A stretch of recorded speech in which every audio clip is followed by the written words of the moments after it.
ದಾಂಡೇಲಿಯ ಹಸನ್ಮಾಳ ಟಿಆರ್ಟಿ ಬಳಿ ಕಪ್ಪು ಚಿರತೆ ಪ್ರತ್ಯಕ್ಷ, ಜನರಲ್ಲಿ ಆತಂಕ.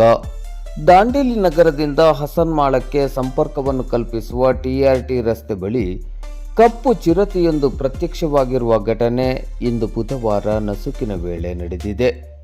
ಈ ಬಗ್ಗೆ ಇಂದು ಬುಧವಾರ ಬೆಳಿಗ್ಗೆ 6 ಗಂಟೆ ಸುಮಾರಿಗೆ ಮಾಧ್ಯಮಕ್ಕೆ ಮಾಹಿತಿ ಲಭ್ಯವಾಗಿದೆ.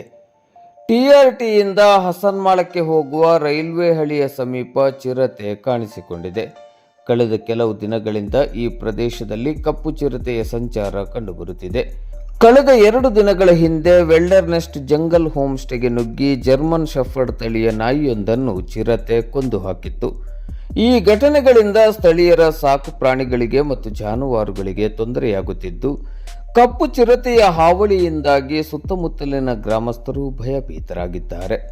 ಈಗಾಗಲೇ ಉಪ ಅರಣ್ಯ ಸಂರಕ್ಷಣಾಧಿಕಾರಿ ಡಾಕ್ಟರ್ ಪ್ರಶಾಂತ್ ಕುಮಾರ್ ಕೆಸಿ ಮತ್ತು ಸಹಾಯಕ ಅರಣ್ಯ ಸಂರಕ್ಷಣಾಧಿಕಾರಿ ಎಂಎಸ್ ಕಳ್ಳಿಮಠ್ ಅವರ ಮಾರ್ಗದರ್ಶನದಲ್ಲಿ ವಲಯ ಅರಣ್ಯಾಧಿಕಾರಿ ಗುರುಪ್ರಸಾದ್ ಅವರ ನೇತೃತ್ವದ ಅರಣ್ಯ ಸಿಬ್ಬಂದಿ ತಂಡವು ಸ್ಥಳಕ್ಕೆ ಭೇಟಿ ನೀಡಿ ಪರಿಶೀಲನೆಯನ್ನು ನಡೆಸಿದೆ. ಸ್ಥಳೀಯ ನಿವಾಸಿಗಳಿಗೆ ಎಚ್ಚರಿಕೆಯನ್ನು ವಹಿಸುವಂತೆ ಮತ್ತು ರಾತ್ರಿ ವೇಳೆ ಹೊರಗೆ ಓಡಾಡದಂತೆ ಜಾಗೃತಿಯನ್ನು ಮೂಡಿಸುವ ಕಾರ್ಯ ಮಾಡುತ್ತಿದೆ. ಕಪ್ಪು ಚಿರತೆಯ ದಾಳಿಯನ್ನು ನಿಯಂತ್ರಿಸಲು ಅರಣ್ಯ ಇಲಾಖೆ ಸೂಕ್ತ ಕ್ರಮಗಳನ್ನು ಕೈಗೊಳ್ಳಲು ಮುಂದಾಗಿದೆ ಎಂದು ತಿಳಿದುಬಂದಿದೆ.